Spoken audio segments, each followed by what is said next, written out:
Hi folks, it's Andy and welcome to the Kendo Show.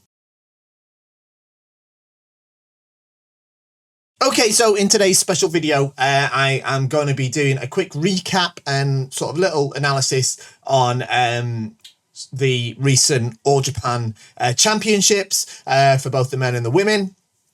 We're going to look at basically from the semi-finals, and we're going to just mainly look at the scoring points and have a little bit of a recap of them, a little bit of an analysis of how those points were sort of created and how they came about.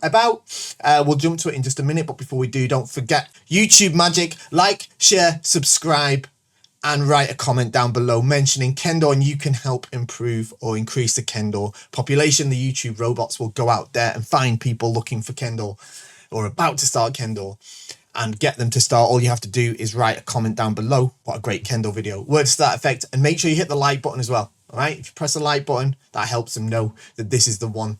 This is the channel, or Kendo is the thing to get them into. All right. So hit the like button. Okay, and most importantly though, support the channel if you like this videos like it. We've got more content coming soon. We've got Kendo rant every week, pretty much. We've got Kendo analysis videos where people, where we look at these, we've got feedback videos where people send me footage and I give them feedback.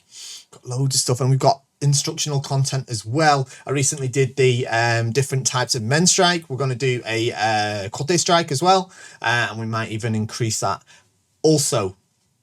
We're also working on the Kendo 0 to Sandan series. That series will take a while for me to put together, but it is in the works. So keep your eyes peeled for that.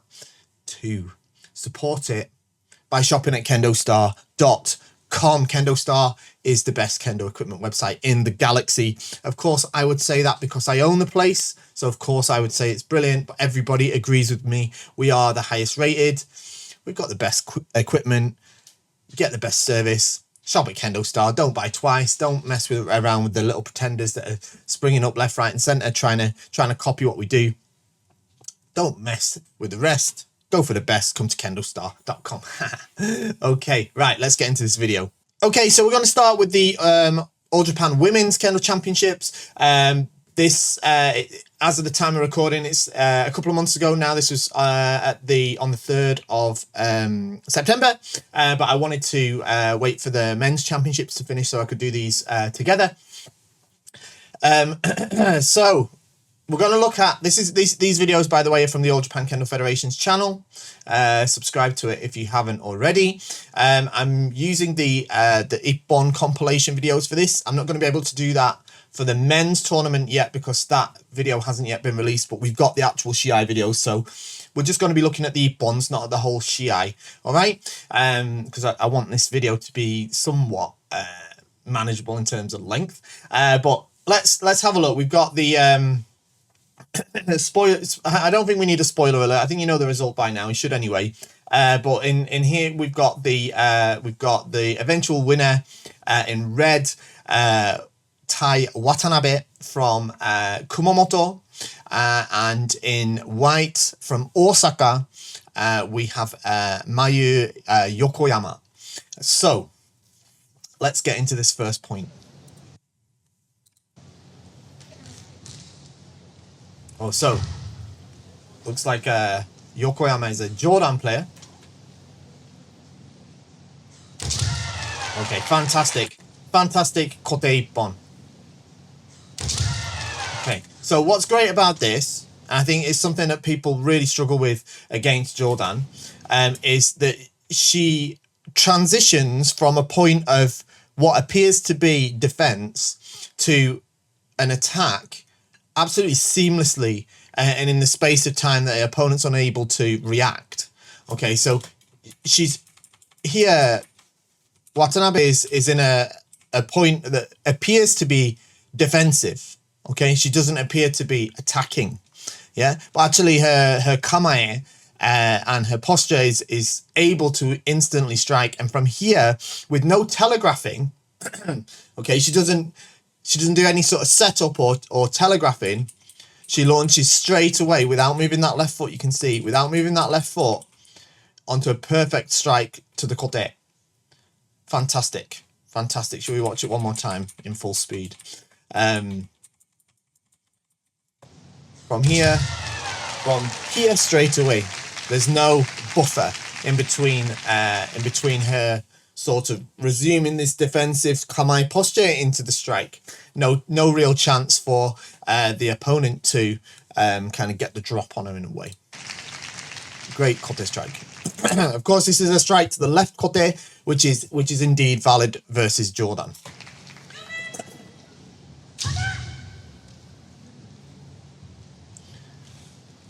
So it was a couple of months ago. I don't remember off the top of my head if this was a Ippon gachi or Nihon gachi, but we'll see.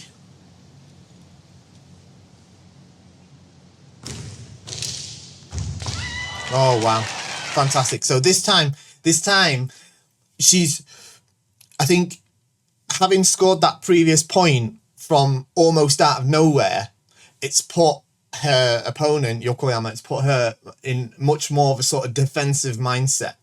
Or she could attack me at any time, and then Watanabe's used that by a lot of misdirection as to where Hishinai is coming from, and sort of left Yokoyama in this position of kind of unsure of where she's supposed to defend, and she's been able to take advantage of that with a brilliant Katsugi men. We can watch that one more time. As it starts here. Okay, from a moment ago, if you remember, her kote strike came from this position and she feints to it there to see what happens. This time, Yokoyama doesn't react like she did before. She moves the shinai this way and Yokoyama starts to defend. Okay, Watanabe looks like she's entering a defensive posture again. But this is where this time she looks to threaten this kote. Okay, this kote. So of course Yokoyama looks to defend that, and that opens the chance for this fantastic men strike. Fantastic men strike. All right. So there's a real lesson to learn here. All right, and it's a big one in Kendo. It's that she's not just throwing out her techniques based on what she wants to hit. All right, she's really working her opponent. All right, she's really focusing on how her opponent is reacting. All right, and then selecting her waza accordingly. All right, really fantastic points there. Two brilliant, beautiful Ippons. So that was the first semi-final. Second semi-final is between Mihiro Kondo in red, representing Tokyo, and Maika Seno representing Fukuoka. Seno, of course, being a former champion. This is Encho. This is Encho Seno. Okay, so it's an extended time already. Okay, so this is sort of Seno's speciality. She makes a strong semi and she raises the shina like this. Okay, she does. This is a common pattern with Seno, and I feel like that's going to be a bit relevant as we move into the final.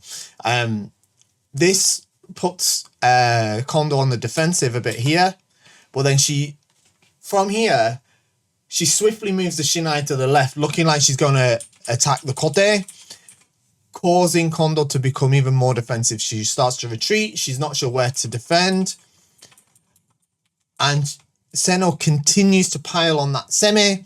She continues to threaten this side.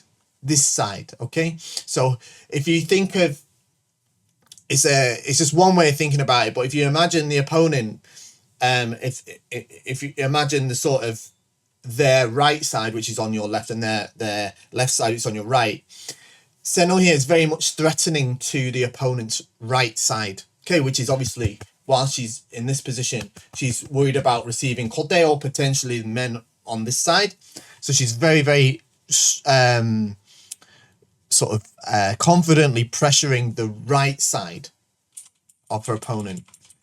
And then at the moment she decides to strike from that position, she's confident enough in her semi that as she strikes from threatening the right side, her opponent moves the shinai across to that side, giving her that chance for the men. Her opponent obviously was hoping to perform maybe a debana kote here, but Seno had already stolen the Mai and made that impossible. All right, but what she did is she piled on the pressure onto this side and made a strike on the opposite side. Very, very strong in terms of semi. So here we are at the final. Again, this is the extended time Encho, and we've got, as we know, in red we've got Tai Watanabe from Kumamoto, and in white we've got Maika Seno from Fukuoka.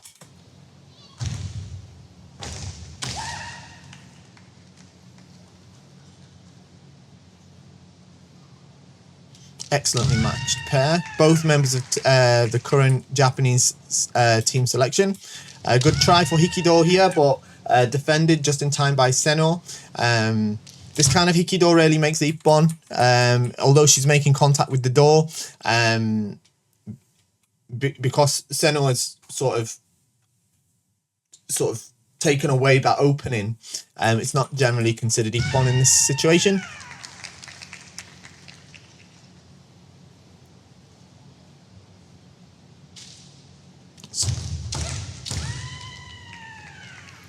What I really like about this is you've got that strong semi from Seno again, but Watanabe, she tends not to sort of break under it, and instead she manages to force her own semi in return.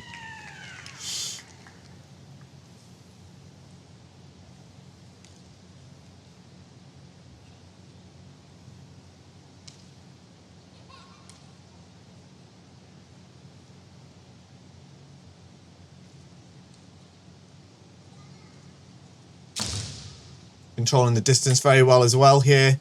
Watanabe is keeping her at bay. Do you remember Seno is very keen on sort of moving in very strong with that bold semi, but Watanabe is really sticking to her guns with her kamae here. She's not giving her that chance to sort of push in there.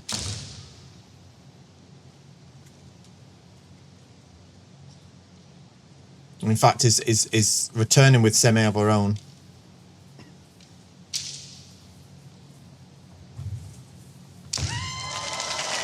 Okay, fantastic. So here, she sort of used that technique against her in a way. Okay, so Seno comes in with that big semi like she did before, with the shinai on this sort of side, looking to try and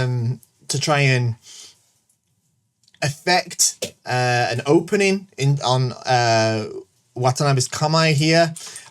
From this very strong defensive posture, though, similar to the kote strike that she made against the Jordan player just before, she manages to turn that into an attack. So she's again making that transition from defensive to offensive absolutely seamlessly. It's really impressive, and it's the perfect way to beat the tactics that Seno is employing in this match. Absolutely fantastic Hikigote. One more time, let's watch it just because it is so good. Fantastic. And that is a brilliant final Ippon, crowning Watanabe as the 2023 All Japan champion. So some great Ippons there. I thought they were really well created opportunities. They weren't they weren't sort of generally like done on the basis of reflexes or just because they were faster than the other person. They come from really great creations of opportunities, so that's really fantastic. Let's move on now to the men's championships and see what we can find there. Okay, so now we're going to have a look at the All Japan Men's Championships. This happened just the other day on the 3rd of November. We're looking at the first semi-final here between Keita Hoshiko from Tokyo Metropolitan Police and Kenshiro Matsuzaki from Ibaraki. He's originally from Nagasaki, with Hoshiko being from Kagoshima.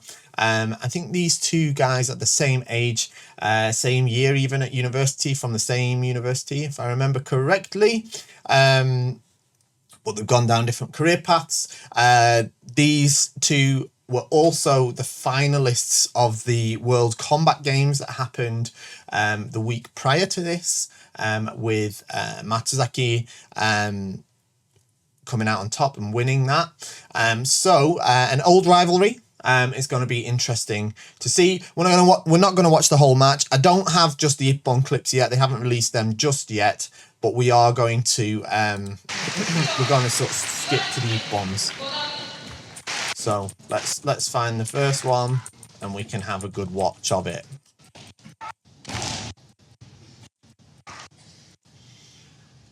Quite a height difference between the two. Matsuzaki is very tall, actually. We're very lucky that he came to the UK in August this year, so I was able to see him there in action. So here's the first point. So Matsuzaki is in white and Hoshiko is in red.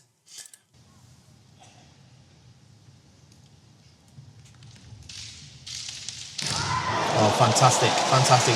Now that's a very, very interesting point. Okay, so we get some good semi from Matsuzaki, but Hoshiko returns with a very strong semi of his own. And Matsuzaki appears to be on the back foot and retreat. Okay, and sort of, I wouldn't go as far as to say he's giving off a sort of false sense of security or anything like that. But what is very interesting though is his footwork in this position. All right, let's just watch here. He comes forward, he starts to come back, but once he gets to here, now his left foot is planted. He's ready to go. He's like a coiled spring, ready to go. Okay, I was a bit ahead of myself, but it's here. He's ready to go here. We get into this sort of raise of the shinai. Now he's managed to affect Hoshiko's sort of composure. And now he's not so sure if it's time to attack or not. So he starts to get a bit on the defensive side, and Matsuzaki manages to find that chance there, okay, because that moment of hesitation before Hoshiko made his men strike was just what Matsuzaki needed for that Debana men there, and it's absolutely fantastic, very nicely set up. He goes in, he draws back, and bam, hits that fantastic Debana men. Fantastic, absolutely fantastic. So that's the first one. Second one, I think we had a Jogai Hansoku there.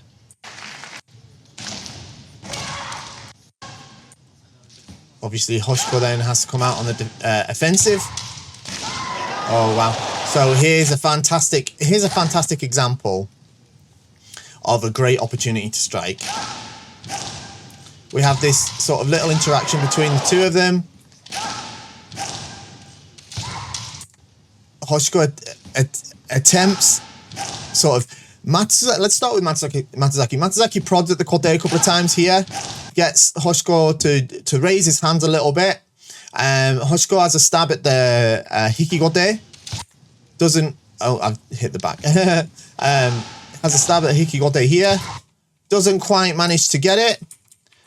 And at that moment here, at that moment where he's realised his hikigote wasn't accurate enough to make the Ippon, and he kind of resets his composure.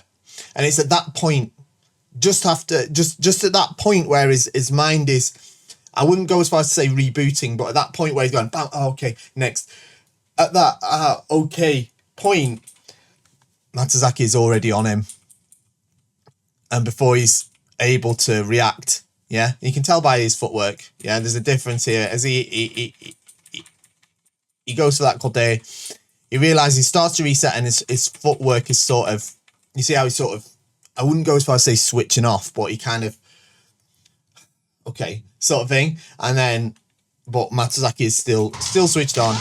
and able to make that fantastic follow-up strike there. Absolutely brilliant. Absolutely brilliant. And it's one of the key times that you can make a successful strike in Shiai that is so often missed. All right, and it really highlights the importance of having a sort of continued stream of concentration between you and your opponent. All right, not just hitting stop, break, start again.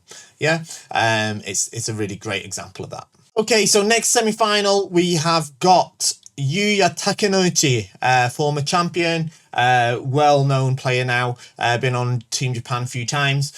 He is playing as a representative from Tokyo, or obviously originally from Miyazaki. So he's playing against new face Natsumeda Ryosuke. He's just 23, I think, which is pretty cool. It's his first time in it. He's playing as a representative from Hiroshima. He's actually from Hiroshima as well. It's his first time in it. Obviously, we know that he went on to win it. Spoiler alert. So pretty awesome achievement there. Let's have a look at this match from the semi-final. Again, we're just looking at the scoring points here. So let's have a look. Okay, so excuse me, let's have a look here. Takenouchi in red. Okay. So this is a great example as well. So here Mr. Takenouchi goes for the ski. He isn't able to make it accurate, unfortunately. But thanks to his fantastic footwork, Mr. Natsumeda is able to immediately make a sort of atouchi strike, follow-up strike, and make this brilliant strike to the men. This is a fantastic, again, similar to the previous point actually of Matsuzaki on Hoshiko, where the opponent sort of finishes an attack or an attempt at an attack. There's often that moment of a sort of window of opportunity, and he takes that very well there. And what's great here as well, of course, is he's got very good flexibility in his wrists in order to be able to turn the shinai to the right side of, not the right or left side, right, the correct side, in order to be able to make a strike as he moves and makes this fantastic men strike. This fantastic men strike. So that's it. That's it is Ippon gachi the shiai. It's just 1 point, but a bit of a shock for everybody involved, I think. I think a lot of people were expecting Takenouchi to come out on top here, but Natsumeda made that fantastic men strike. Okay, let's move on to the final. Okay, so moving on to the final match, we have got Kenshiro Matsuzaki and Ryosuke Natsumeda. So I think we already know the result. It's a long match. We're just going to look at the final point. There is a bit of an interesting interaction we'll pick up on too. All right, which is there's a handsoku in it, which we'll talk about. So we'll look at that in just a second. We'll look at it now. So it pertains to this sort of tsubazariai section. If we just watch it through, they call gogi at this point. They do the gogi. It gives a warning here. Well, it gives an explanation here is probably the correct phrasing regarding it, and calls for hajime. However, shortly after restarting,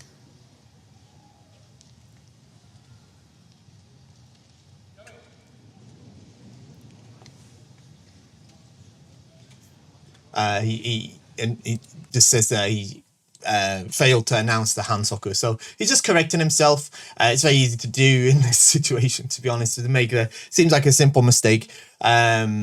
But it's, when you're under this sort of pressure, I can tell you from my own experience of doing shimpan at a much lower level than this,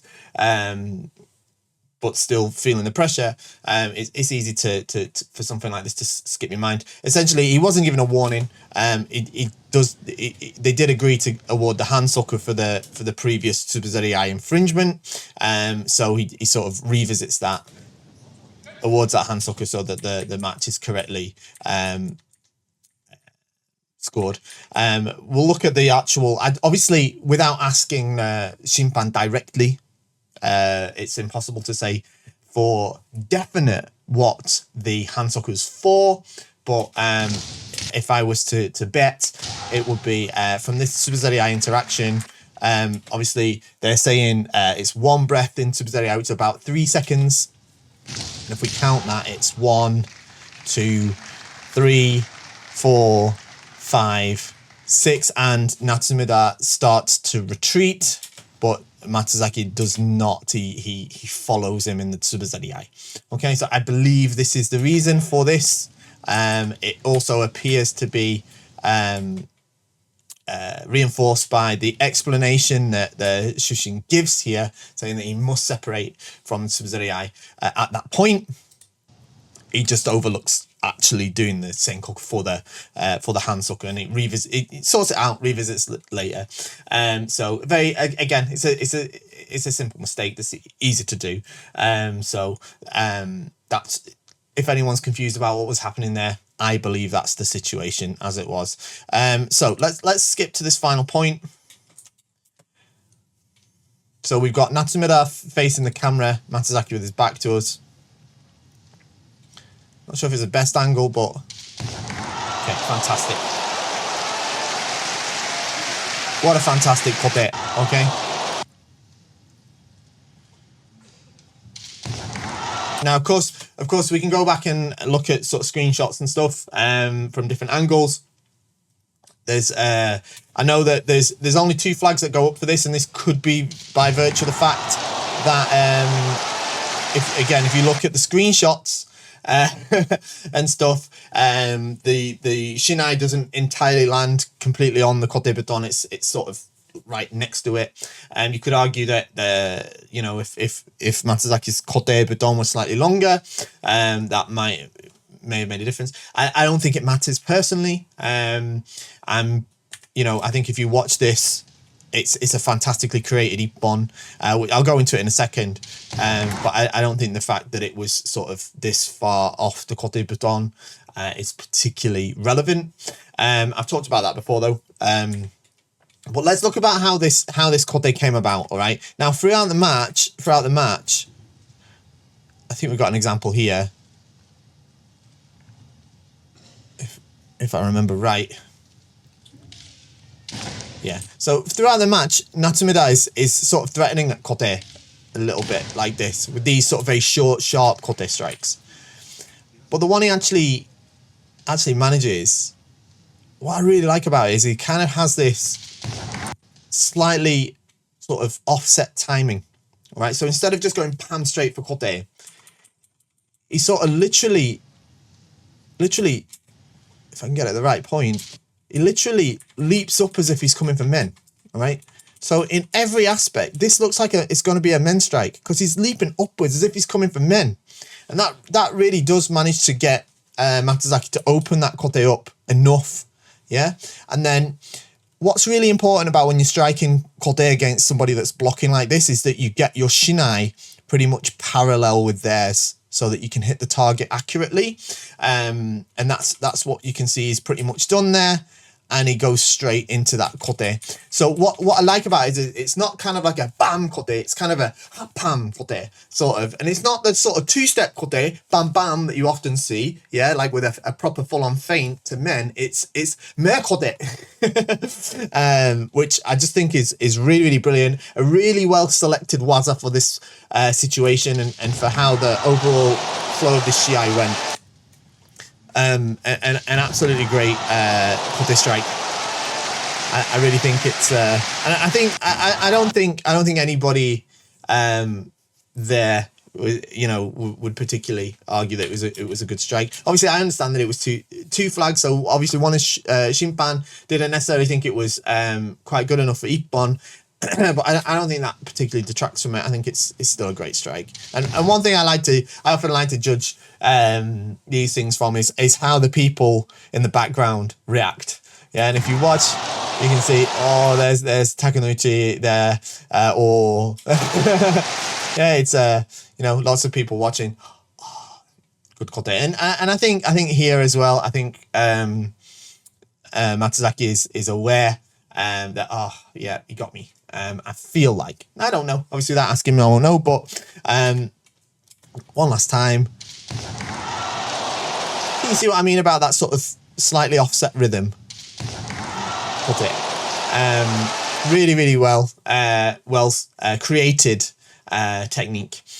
So yeah, fantastic. A really, really great example for us. It was really, really great set of Ippon, both from the women's matches and from the men's as well. I hope you found it interesting and enjoyable. I hope you found it beneficial. Maybe you can think about how you can use some of these tactics in your own kendo going forward. But that was a quick sort of recap and mini analysis really of some of the scoring points of the semi-finals and finals of the All Japan Championships. Thank you very much for watching. Don't forget to like, share, subscribe and shop at KendoStar. See you next time. Bye-bye.